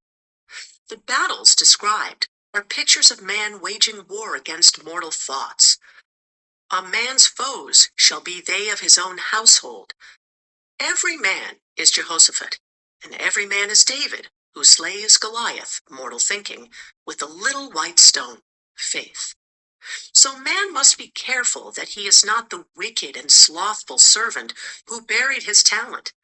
There is a terrible penalty to be paid for not using one's ability. Often, fear stands between man and his perfect self-expression. Stage fright has hampered many a genius. This may be overcome by the spoken word or treatment. The individual then loses all self-consciousness and feels simply that he is a channel for infinite intelligence to express itself through. He is under direct inspiration, fearless and confident, for he feels that it is the Father within him who does the work. A young boy came often to my class with his mother. He asked me to speak the word for his coming examinations at school. I told him to make the statement, "I am one with infinite intelligence. I know everything I should know on this subject." He had an excellent knowledge of history, but was not sure of his arithmetic. I saw him afterwards, and he said, "I spoke the word for my arithmetic and passed with the highest honors, but thought I could depend on myself for history and got a very poor mark." Man often receives a setback when he is too sure of himself, which means he is trusting to his personality and not the Father within. Another one of my students gave me an example of this. She took an extended trip abroad one summer, visiting many countries where she was ignorant of the languages.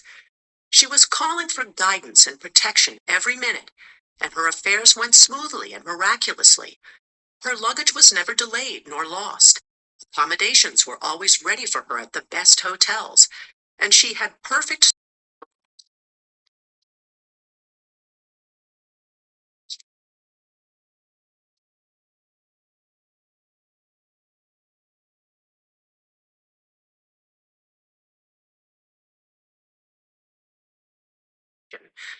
The student must form the habit of practicing the presence of God every minute.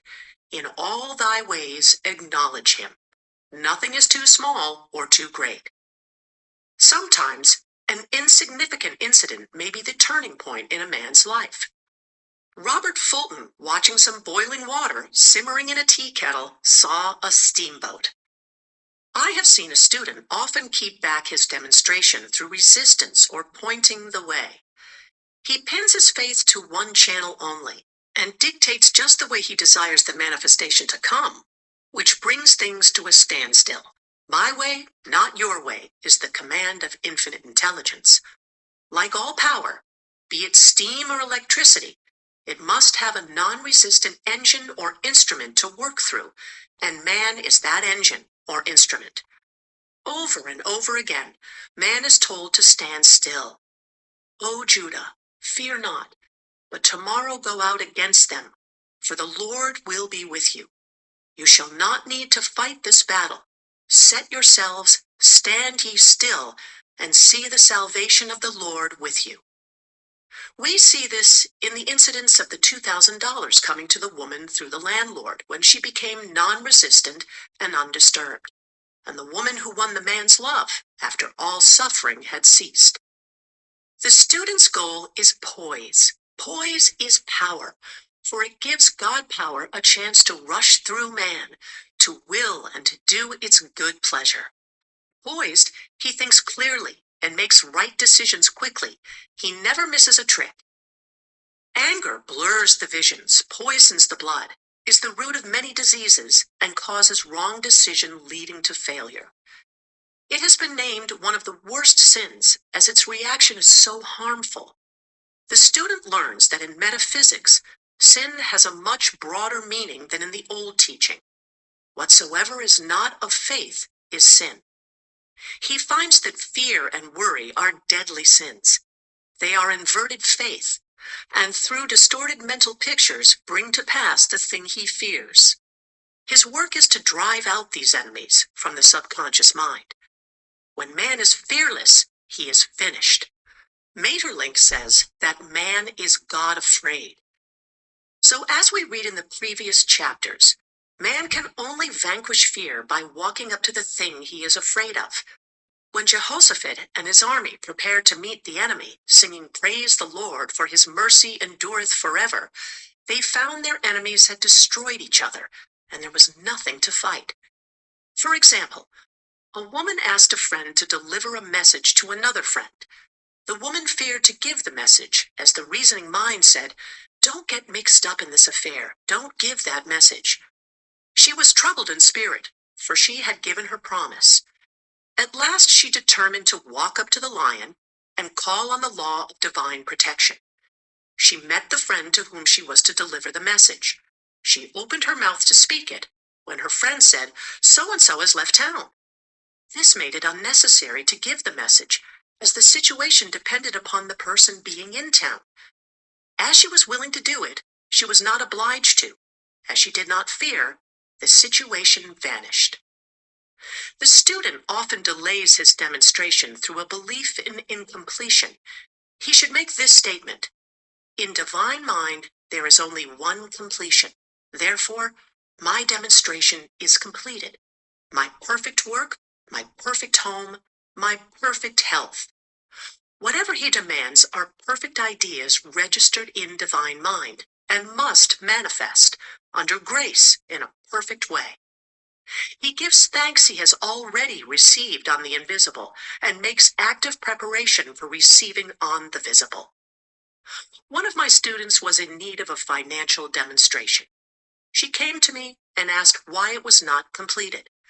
I replied, "Perhaps you were in the habit of leaving things unfinished, and the subconscious has gotten into the habit of not completing, as the without, so the within."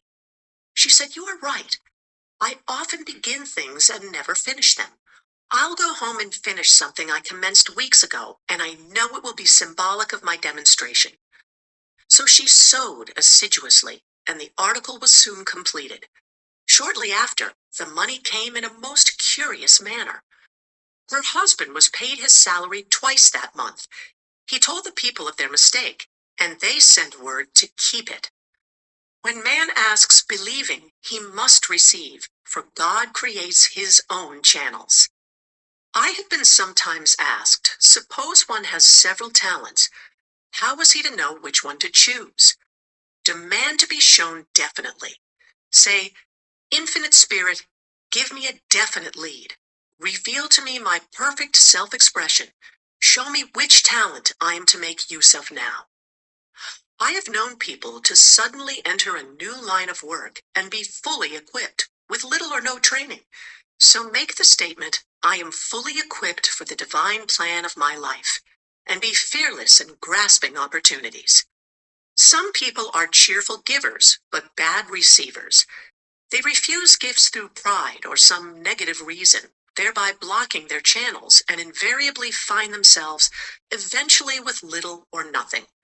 For example, a woman who had given away a great deal of money had a gift offered her of several $1,000s. She refused to take it, saying she did not need it. Shortly after that, her finances were tied up and she found herself in debt for that amount. Man should receive gracefully the bread returning to him upon the water. Freely ye have given, freely ye shall receive. There is always the perfect balance of giving and receiving, and though man should give without thinking of returns, he violates law if he does not accept the returns which come to him. For all gifts are from God, man being merely the channel. A thought of lack should never be held over the giver. For example, when the man gave me the 1 cent, I did not say, "Poor man, he cannot afford to give me that." I saw him rich and prosperous, with his supply pouring in. It was this thought which brought it. If one has been a bad receiver, he must become a good one and take even a postage stamp if it is given him, and open up his channels for receiving. The Lord loveth a cheerful receiver as well as a cheerful giver. I have often been asked why one man is born rich and healthy and another poor and sick. Where there is an effect, there is always a cause. There is no such thing as chance. This question is answered through the law of reincarnation. Man goes through many births and deaths until he knows the truth which sets him free. He is drawn back to the earth plane through unsatisfied desire to pay his karmic debts or to fulfill his destiny. The man born rich and healthy has had pictures in his subconscious mind in his past life of health and riches, and the poor and sick man of disease and poverty. Man manifests on any plane the sum total of his subconscious beliefs. However, birth and death are man-made laws, for the wages of mikä etu uusille ja palaaville asiakkaille puutarhasta ja ilmainen kuljetus.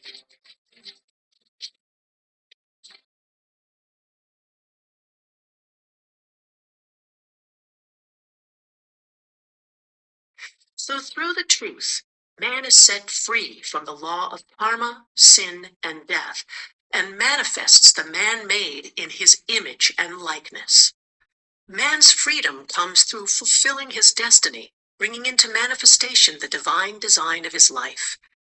His Lord will say unto him, "Well done, thou good and faithful servant. Thou hast been faithful over a few things. I will make thee ruler over many things, death itself. Enter thou into the joy of thy Lord, eternal life." Chapter 10, Denials and Affirmations. Thou shalt also decree a thing, and it shall be established unto thee. All the good that is to be made manifest in man's life is already an accomplished fact in divine mind, and is released through man's recognition or spoken word. So he must be careful to decree that only the divine idea be made manifest, for often he decrees, through his idle words, failure or misfortune. It is therefore of the utmost importance to word one's demands correctly, as stated in a previous chapter. If one desires a home, friend, position, or any other good thing, make the demand for the divine selection. For example, Infinite Spirit, open the way for my right home, my right friend, my right position. I give thanks it now manifests under grace in a perfect way. The latter part of the statement is most important. For example, I knew a woman who demanded $1,000. Her daughter was injured, and they received $1,000 indemnity, so it did not come in a perfect way. The demand should have been worded in this way: Infinite Spirit, I give thanks that the $1,000 which is mine by divine right is now released and reaches me under grace in a perfect way. As one grows in a financial consciousness, he should demand that the enormous sums of money which are his by divine right reach him under grace in perfect ways. It is impossible for man to release more than he thinks is possible, for one is bound by the limited expectancies of the subconscious. He must enlarge his expectancies in order to receive in a larger way. Man so often limits himself in his demands. For example, a student made the demand for $600 by a certain date. He did receive it, but heard afterwards that he came very near receiving $1,000, but he was given just $600 as the result of his spoken word. They limited the Holy One of Israel. Wealth is a matter of consciousness. The French have a legend giving an example of this. A poor man was walking along a road when he met a traveler who stopped him and said, "My good friend, I see you are poor. Take this gold nugget, sell it, and you will be rich all your days." The man was overjoyed at his good fortune and took the nugget home. He immediately found work and became so prosperous that he did not sell the nugget. Years passed and he became a very rich man. One day he met a poor man on the road. He stopped him and said, "My good friend, I will give you this gold nugget, which if you sell will make you rich for life." The mendicant took the nugget, had it valued, and found it was only brass. So we see the first man became rich through feeling rich, thinking the nugget was gold. Every man has within himself a gold nugget. It is his consciousness of gold, of opulence, which brings riches into his life. In making his demands, man begins at his journey's end. That is, he declares he has already received. "Before ye call, I shall answer."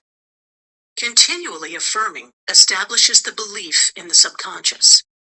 It would not be necessary to make an affirmation more than once if one had perfect faith.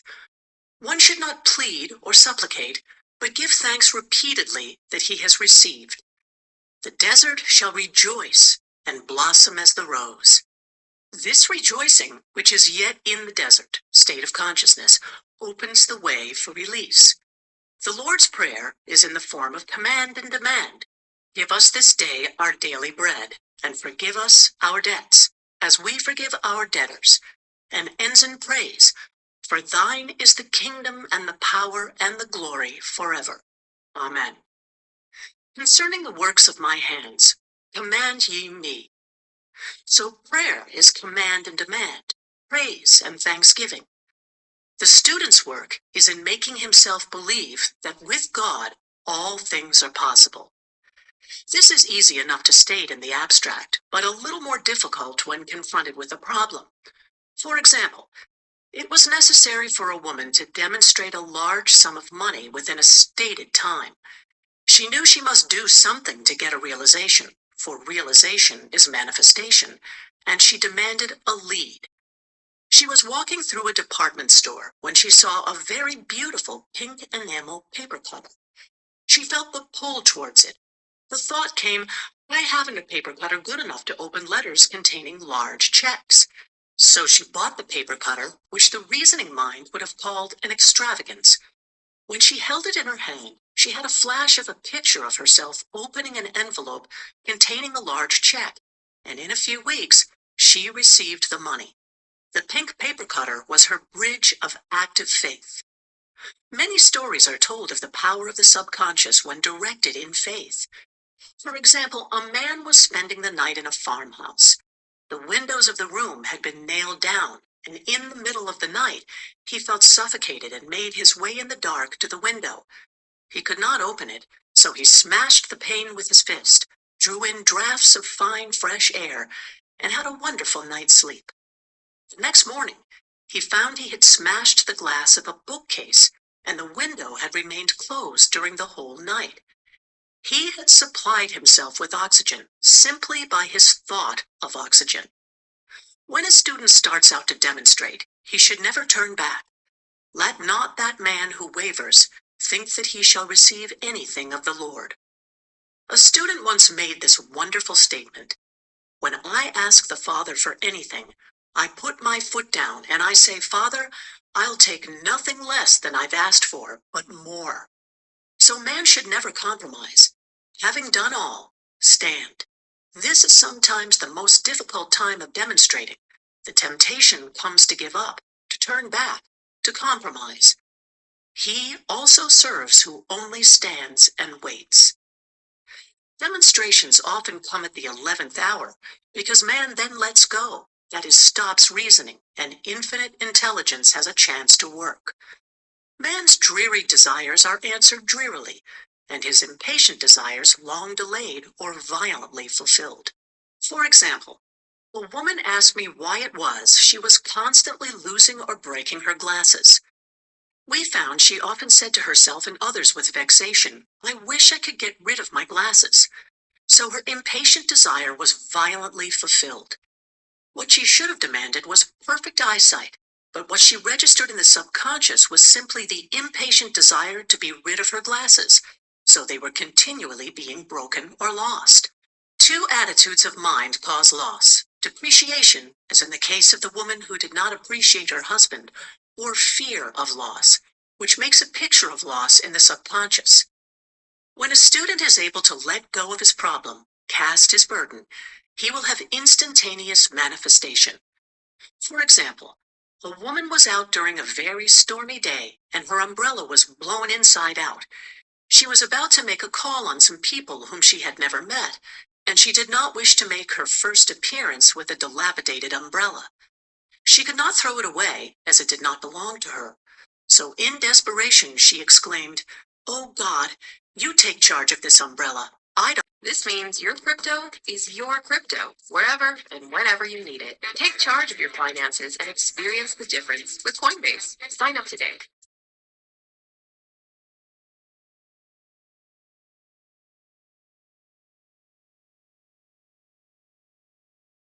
umbrella. So there is always an umbrella mender at hand on man's pathway when one puts the umbrella or situation in God's hands. One should always follow a denial with an affirmation. For example, I was called on the phone late one night to treat a man whom I had never seen. He was apparently very ill. I made the statement, "I deny this appearance of disease. It is unreal, therefore cannot register in his consciousness. This man is a perfect idea in divine mind, pure substance expressing perfection." The next morning he was much better, and the following day out attending to his business. There is no time or space in divine mind. Therefore the word reaches instantly its destination and does not return void. I have treated patients in Europe and have found that the result was instantaneous. I am asked so often the difference between visualizing and visioning. Visualizing is a mental process governed by the reasoning or conscious mind. Visioning is a spiritual process governed by intuition or the superconscious mind. The student should train his mind to receive these flashes of inspiration and work out the divine pictures through definite leads. When a man can say, "I desire only that which God desires for me," his false desires fade from the consciousness, and a new set of blueprints is given him by the master architect, the God within. God's plan for each man transcends the limitation of the reasoning mind, and is always the square of life, containing health, wealth, love, and perfect self-expression. Many a man is building for himself in imagination a bungalow when he should be building a palace. If a student tries to force a demonstration through the reasoning mind, he brings it to a standstill. "I will hasten it, saith the Lord." He should act only through intuition or definite leads. Rest in the Lord and wait patiently. Trust also in him, and he will bring it to pass. I have seen the law work in the most astonishing manner. For example, a student stated that it was necessary for her to have $100 by the following day. It was a debt of vital importance which had to be met. I spoke the word, declaring spirit was never too late and that the supply was at hand. That evening, she phoned me of the miracle. She said that the thought came to her to go to her safety deposit box at the bank to examine some papers. She looked over the papers, and at the bottom of the box was a new $100 bill. She was astounded and said she knew she had never put it there. for she had gone through the papers many times. It may have been a materialization, as Jesus Christ materialized the loaves and fishes. Man will reach the stage where his word is made flesh, or materialized instantly. The fields ripe with the harvest will manifest immediately, as in all of the miracles of Jesus Christ. There is a tremendous power alone in the name Jesus Christ. It stands for truth made manifest. He said, "Whatsoever ye ask the Father in ye name, he will give it to you." The power of this name raises the student into the fourth dimension, where he is freed from all astral and psychic influences, and he becomes unconditioned and absolute, as God himself is unconditioned and absolute. I have seen many healings accomplished by using the words in the name of Jesus Christ. Christ was both person and principle, and the Christ within each man is his Redeemer and salvation. The Christ within is his own fourth dimensional self, the man made in God's image and likeness. This is the self which has never failed, never known sickness or sorrow, was never born, and has never died. It is the resurrection and the life of each man. No man cometh to the Father save by the Son, means that God, the universal, working on the place of the particular, becomes the Christ in man, and the Holy Ghost means God in action. So daily, man is manifesting the Trinity of Father, Son, and Holy Ghost. Man should make an art of thinking. The master thinker is an artist, and is careful to paint only the divine designs upon the canvas of his mind, and he paints these pictures with masterly strokes of power and decision, having perfect faith that there is no power to mar their perfection, and that they shall manifest in his life the ideal made real. All power is given man through right thinking to bring his heaven upon his earth, and this is the goal of the game of life. The simple rules are fearless faith, non-resistance, and love. May each reader be now freed from that thing which has held him in bondage through the ages, standing between him and his own, and know the truth which makes him free. Free to fulfill his destiny, to bring into manifestation the divine design of his life, health, wealth, love, and perfect self-expression. Be ye transformed by the renewing of your mind. Denials and affirmations. For prosperity.